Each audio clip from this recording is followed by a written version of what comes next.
హెచ్చరిక, దైవజనుని హెచ్చరిక. ఎమ్మాయు మార్గంలో శిష్యులు నడిచి వెళ్తున్నప్పుడు ఆ లేఖనాలను ఆయన వివరిస్తున్నప్పుడు మన గుండెల్లో మండలేదా? 24 లూకా సువార్త 24:32 అంతటి వారు ఆయన త్రోవలో మనతో మాట్లాడుచు లేఖనములను మనకు బోధపరుచుతున్నప్పుడు మన హృదయము మనలో ముండుచుండలేదా? అందరూ చదవండి, మన హృదయము మనలో. హృదయంలో మంటపోతే నిద్రపోతారా కుర్చీలో అనుకొని? హృదయంలో మంట పడుతుంటే హాయిగా పాట పాడుకుంటూ కూర్చుంటావా? హృదయంలో మంటుతుంటే ఏం చేస్తావండి? అయ్యో అబ్బా అయ్యా నాయన చచ్చిపోతానండి ప్రభా అనవా? ఏంటండి? లేఖనాలను వివరిస్తున్నప్పుడు, లేఖనములను బోధిస్తున్నప్పుడు, అది జరిగేది బలిపీఠం మీద. లేఖనం ఎప్పుడు ఉంది? ముందే రాయబడింది. నన్ను గురించి రాయబడిన మాటలన్నీ వాళ్ళకి మళ్ళీ క్రియలో చూపిస్తున్నాడు. ఆయన ప్రభు పరిశుద్ధాత్మని ద్వారా హృదయాలకు అవగాహన ఏర్పాటు చేస్తున్నాడు అండి. ప్రతిసారి వాక్యం వింటున్నప్పుడు మన గుండె మండాలండి. ప్రతిసారి వాక్యాన్ని చదువుతున్నప్పుడు మన గుండెల్లో కదలిక రావాలి, మన గుండెల్లో మార్పు రావాలి. యెహెజ్కేలును ఎండిన ఎముకల లోయలోనికి తీసుకుని వెళ్ళి, ఈ ఎండిన ఎముకలు బతుకుతాయా అంటే నీకే తెలుసు ప్రభా అన్నాడు. మనలాగా బతకవని చెప్పకుండా ఈ ఎండిన ఎముకలకు స్వరమెత్తి ప్రకటించు, ఎండిన ఎముకలారా జీవాత్మ వీరిలోనికి రమ్ము అని ఒక కేక వేసినప్పుడు అది కేక కాదు, అక్కడ క్రియ జరిగింది. ఒక్కసారి చూద్దాం. 37వ అధ్యాయం యెహెజ్కేలు గ్రంథం 37వ అధ్యాయము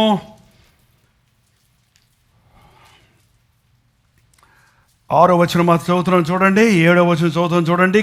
ఆయన నాకిచ్చిన ఆజ్ఞ ప్రకారము నేను ప్రవచించుచుండగా గడగడమని ఒక ధ్వని ఒకటి పుట్టెను. అప్పుడు ఎముకలు ఒకదానితో ఒకటి కలిసికొనెను. నేను చూచుచుండగా నరములను మాంసమును వాటి మీద వచ్చెను, వాటిపైన చర్మము కప్పెను, అయితే వాటిలో జీవము ఎంత మాత్రము లేకపోయాను. అప్పుడు ఆయన నరపుత్రుడా, జీవాత్మ వచ్చినట్లు ప్రవచించి ఇట్లనుము, ప్రభువు యెహోవా సెలవిచ్చినదేమనగా, జీవాత్మ నలుదిక్కుల నుండి వచ్చి హతులైన వీరు బ్రతుకున్నట్లు వారి మీద ఊపిరి విడువము. ఆయన నాకు ఆజ్ఞాపించినట్లు నేను ప్రవచింపగా జీవాత్మ వారిలోనికి వచ్చెను. వారు సజీవులై లేచి లెక్కింప శక్యము కాని మహాసైన్యముగా నిలిచిరి. వాక్యం ప్రకటిస్తుంటే గడగడమంటుంది అక్కడ. వాక్యం ప్రకటిస్తుంటే క్రియ జరుగుతుంది అక్కడ. జీవాత్మ రమ్మని ఊరికి అరుపుల కేకలు కాదు, అక్కడ జీవాత్మ వచ్చి ఎండిపోయిన చచ్చిపోయిన స్థితిలో ఉన్నటువంటి వారు నిమిషాలలో వారు ఎముకలు కూడి వచ్చాయి, వారి చర్మము అన్నీ టకటకటకటక అయినట్టు కనపడుతుంది. అక్కడ వారు లేచి గొప్ప సైన్యంగా నిలబడ్డారట. నిజంగా ఈ రోజున ఇటువంటి పరిశుద్ధాత్మ కార్యాలు మన సంఘాల్లో జరిగితే, మన హృదయాల్లో జరిగితే దేవుని కొరకు సైన్యాలే ఉంటాయి. మహాసైన్యంగా తయారవుతాడు ఒక సంఘం, మహాసైన్యం, ఒక సంఘం. నీ ఎదుట పాతాళపు ద్వారము ఎంత మాత్రం నిలవదన్నాడు. ఏమనుకుంటున్నారు క్రైస్తవ సంఘం అంటే? ఎగతాళి అయిపోయింది, లోకంలో ఎగతాళి అయిపోయిందండి. సంఘం అంటే, క్రైస్తవులంటే నవ్వులట అయిపోయింది మనుషులకి. దానికి మళ్ళీ సమర్థించుకోవడానికి డిబేట్లు, పోలికలు, ఇందులో సంగతులు ఇవన్నీ అవసరం లేదు. సత్యాన్ని ప్రకటించడానికి, సత్యం ప్రకటిస్తే చాలు, అబద్ధాలు అవే బయటపడిపోతాయి. తీపి గురించి చెప్తే చేదేంటని నువ్వు చెప్పక్కర్లా, వెలుగేంటో చూపిస్తే చీకటి ఏంటి ఇలా ఉంటుందని చెప్పక్కర్లా, వాడికే తెలుసు చీకటిలో ఉన్నవాడికి. దేవుని వాక్యం ప్రకటించబడుతున్నప్పుడు అక్కడ వెలుగు కలుగుతుంది, అక్కడ పశ్చాత్తాపం కలుగుతుంది, అక్కడ కదలిక కలుగుతుంది. ఆ వాక్యము మనుషుని చచ్చిన స్థితిలో ఉన్న వారిని బతికిస్తుంది. కృంగిపోయి ఒకడు మందిరంలోకి వస్తే దేవుడు వాడితో స్ట్రైట్గా మాట్లాడతాడు. దేవుడు నువ్వు ఆశతో వస్తే నాతో ఏం మాట్లాడతాడో, నాకు ఎక్కడా ఆదరణ దొరకలేదు, నా దేవుడి సద్దులో నాకు ఆదరణ దొరుకుతుందేమో అనే ఆశతో నీ వస్తే నీతో స్పష్టంగా దేవుడు వాగ్దానం ఇస్తాడు. అది నీ జీవితంలో నెరవేరుతుంది. అప్పటికప్పుడే పరిశుద్ధాత్మని కార్యాలు జరగడానికి నెలలు సంవత్సరాలు అక్కర్లేదండి. ఎప్పుడు దేవుని ఆత్మ నిన్ను ముడతాడో చీకటైపోయిన నీ జీవితం వెలిగిపోతుంది, నీ బతుకు మారిపోతుంది. కారణం నీ గుండెల్లో పరిశుద్ధాత్మని కార్యం జరుగుతుంది. ప్రార్థన. నా స్థితి నాకు తెలియజేయ్యా, నా అవసరత తీర్చయ్యా, నా పట్ల నీ చిత్తము బయలుపరిచయ్యా, నీ హెచ్చరికలు నాకు దయచేయ్యా, నీ నడిపింపులు నాకు దయచేయ్యా, నీ మెల్లటి స్వరం వినాలనే ఆశ దయచేయ్యా, నీ మాటకు లోబడుటకు సహాయం చేయయ్యా, నీ చిత్తము తెలుసుకున్నట్టుకు సహాయం చేయ నాయన. నీతో స్నేహం చేసేవారికి మమ్మల్ని చేయ నాయన. ఈ అంచెదినాల్లో అరుదైన నీ మాటలు మాకు కావాలయ్యా, నాకు కావాలయ్యా. నీ మాట చప్పున మేము నడవాలయ్యా, నీ మాట చప్పున మేము చేస్తే సఫలత అయ్యా.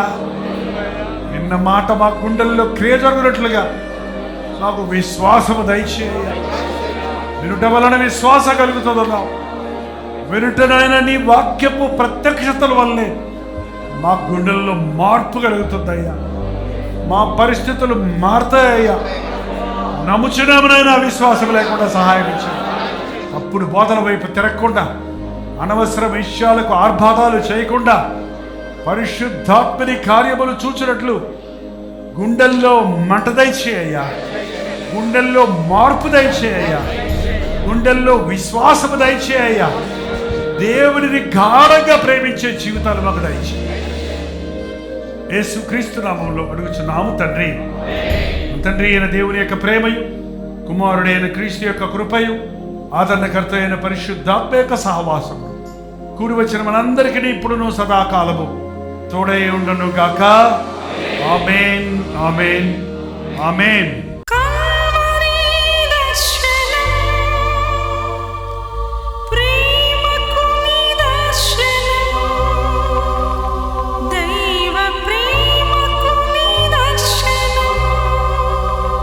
తెలుగు, తమిళ, హిందీ, మలయాళం, బెంగాలీ, ఒరియా అనే 6 భాషల్లో టెలివిజన్ ప్రోగ్రామ్స్ కొనసాగుతూనే ఉన్నాయి.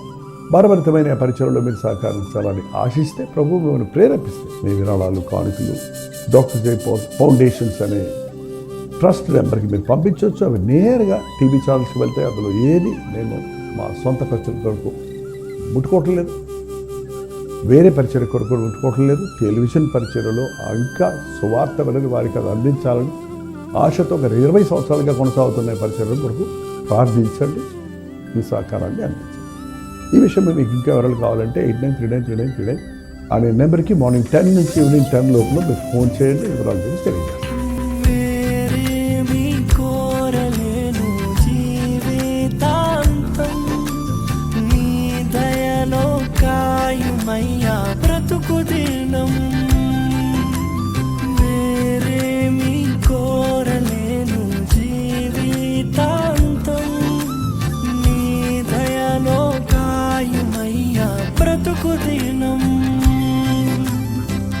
నీలాంటి దైవం ఎవరు విశ్వమున లేనే లేరు, నీలాంటి దైవం ఎవరు విశ్వమున లేనే లేరు.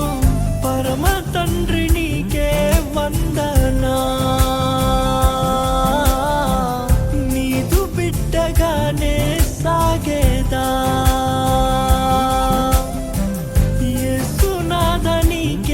వందనా,